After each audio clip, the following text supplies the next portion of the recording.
What's going on, everybody? It's the Hook Cam back again with another film breakdown. Today we're taking a look at Mac Jones and how this dude is going to fit in with the New England Patriots. Before I dive into this film breakdown and a little bit of kind of my thought process in making this and why I decided to make this, if you can go ahead and hit that like button, hit that subscribe button to my channel, The Hook Cam. Also, check out every Tuesday I have a live show with my boys Mike and Eric. We have our own podcast channel called The Last Row. We're going to be posting clips from our podcast. I'll probably throw some film breakdown stuff on there. Just a little bit of everything. Great spot. We'll talk everything sports, but definitely a focus on the Patriots and New England sports. So, with all that being said, let's dive into this Mac Jones film breakdown. So this is a tough guy to evaluate, and everybody right now wants to do that. How this dude is going to fit in with this offense, or how this guy's going to dominate with this defense. It's really tough to evaluate that right now, guys. I don't care who these dudes are. I don't care how high a level they played. Playing NFL talent is going to change how these cats play. That's just the bottom line. Doesn't matter how good they were as college football players. It's going to change how these guys play.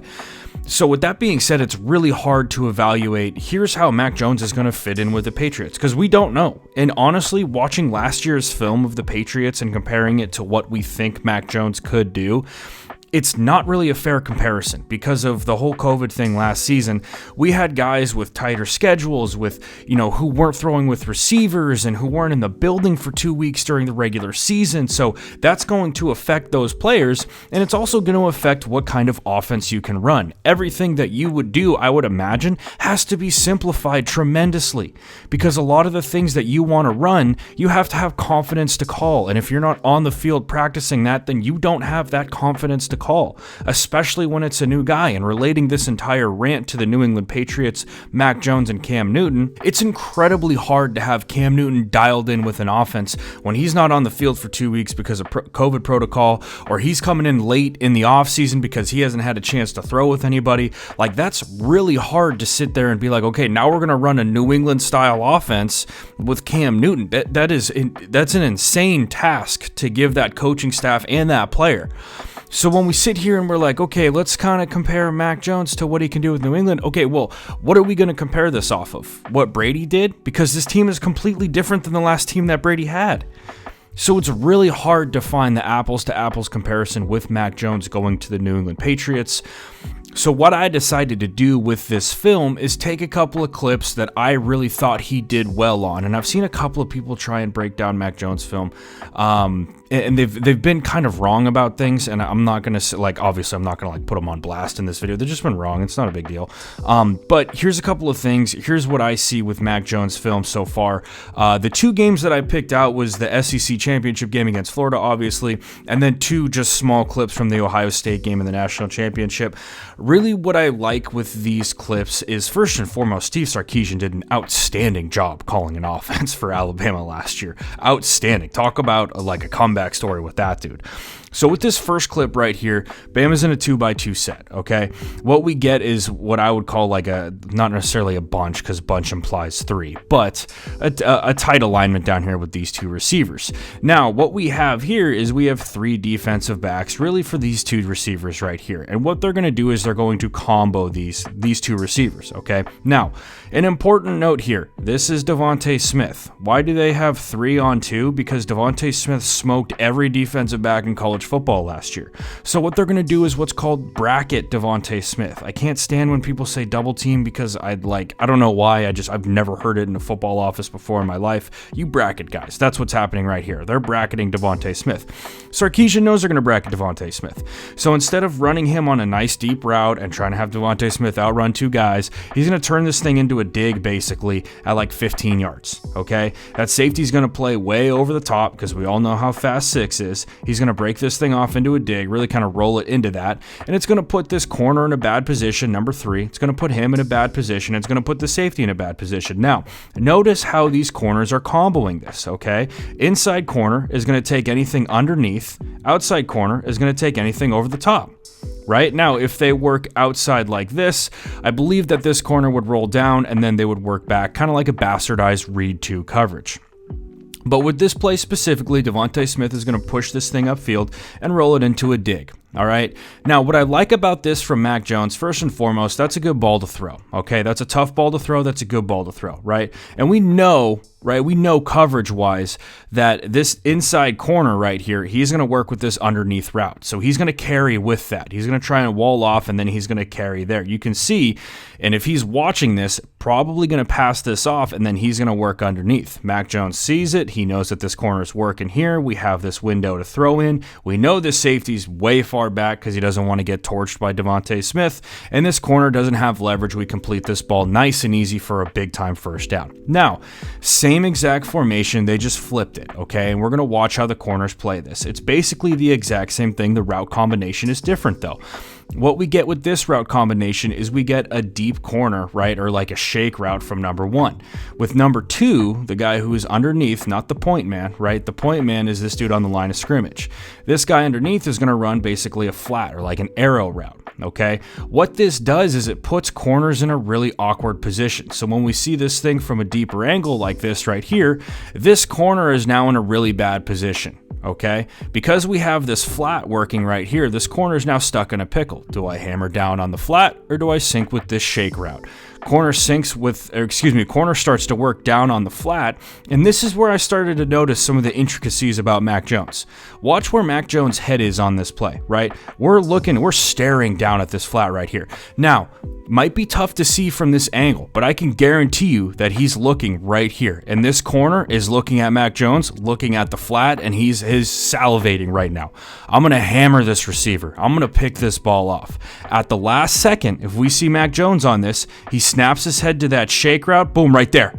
At the very last second, he snaps his head to the shake and puts his ball on a dime. And this is a tough ball to throw, right? First and foremost, like I said, Steve Sarkisian, outstanding job with this offense. Because as we run this shake right here, we know we have a corner over the top, we have a safety over the top, and we got this corner underneath. This is where that ball has to be thrown. That's where your route has to go, right? Just incredible game planning with that.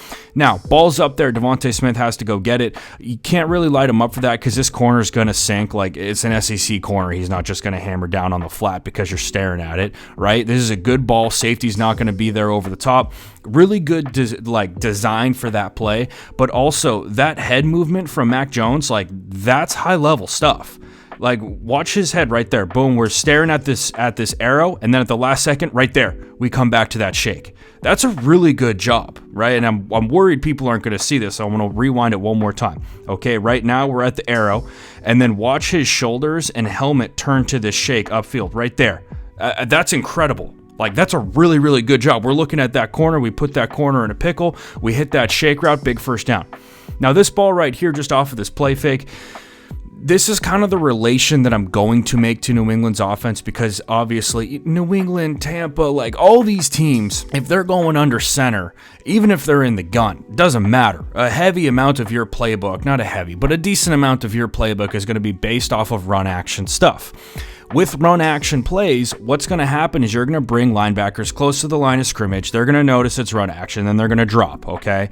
Now, where is the tough throw? The tough throw is getting this ball over the linebacker and in front of the receiver. That's the tough throw. We have to get this ball over the linebacker's head so he can't make a play on it, and to the receiver leading him upfield. We can't throw it behind because if we throw it behind, that defensive back's going to knock that ball away. Usually with run action stuff, when we have a deep crosser like this, we have a guy who's clearing out, right? Which is exactly what this dude's doing right here. We're clearing out with that. We want to get DBs out of the picture. Exactly what I'm saying, right? Here's our DB trailing. Here's a linebacker. This ball is an absolute dime. I don't know how he got this ball over this linebacker's head. I mean, look at this thing, right? I mean, we're skimming this dude's hands. That's an outstanding throw from Mac Jones. And this is kind of the relation that we'll start to see with New England Patriots, right? They go and they pick up tight ends like Hunter Henry and Jonnu Smith. That means that they're going to get their run action game going this year, okay? Now, with this play right here, this was out of empty. No, it wasn't out of empty. I'm sorry, that's the next clip. This clip right here, just a really simple 2x2.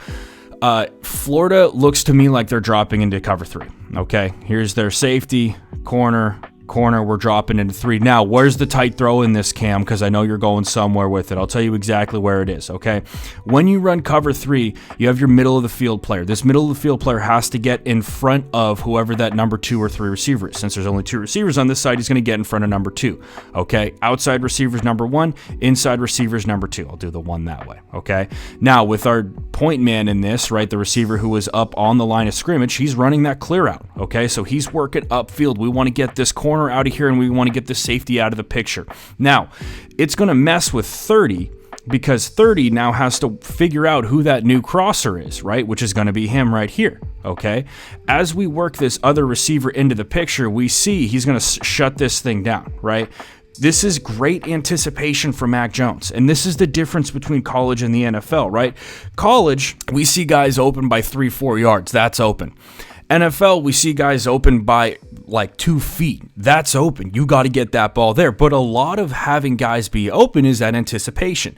Love the anticipation on this from Mac Jones, right? Florida's bringing some heat. This is a weird front. I couldn't get the whole thing in there because you two will knock down my door because I have a clip that's over 5 seconds long.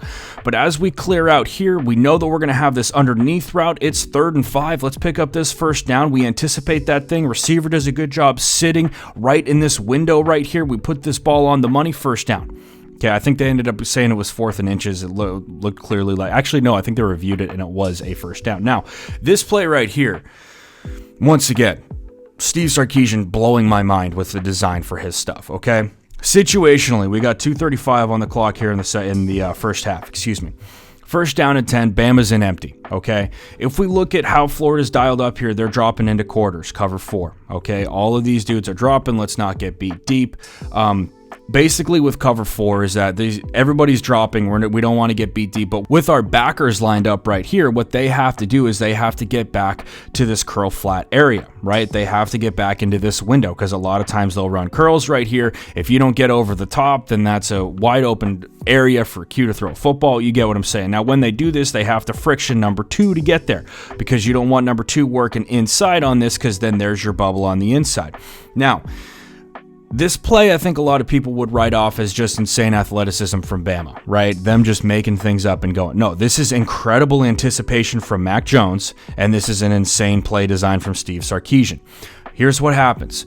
Defense is working into cover 4, so our safety's out, our corner's out. Our linebacker is working in front of number 2. He's going to friction number 2 as he works over here. Okay, number 2's just running a clear out. We're just trying to get dudes out of the picture, which is exactly what they do with this safety in this corner. They're outside. Their number 1, which I believe is Najee Harris, runs a curl and then works back into the middle of the field. Once again, this is insane. I'm telling you, like, this is insane anticipation from 10 and from 22. Okay?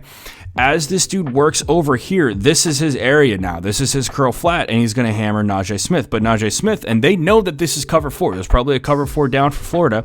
He runs this curl, and then he works back into the middle of the field. Mac Jones anticipates it. They work right over 11. Good ball, and we're in the end zone for a touchdown. That is insane anticipation. One more time. Mac Jones is anticipating, and he knows this is cover 4, and he knows Najee Harris is going to run this curl. 11's going to fly over to it. We're going to cut back into the middle of the field, right over 11, and we're going to work this thing into the end zone for a touchdown. That is high-level anticipation from Mac Jones.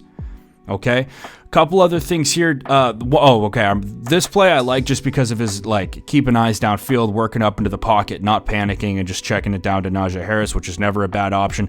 But as he works upfield with this, we bring a backer up, right? I know it's a little blurry, but we bring this backer up, which opens up space for 18 downfield. They end up scoring on that drive a little bit later. Now, the last 2 clips here, national championship, NFL football, college football, a little bit of high school stuff, hitting your vertical and your back shoulder whenever you have press coverage like this, and this is kind of what Ohio State wanted to do. They wanted to bully guys off the line of scrimmage.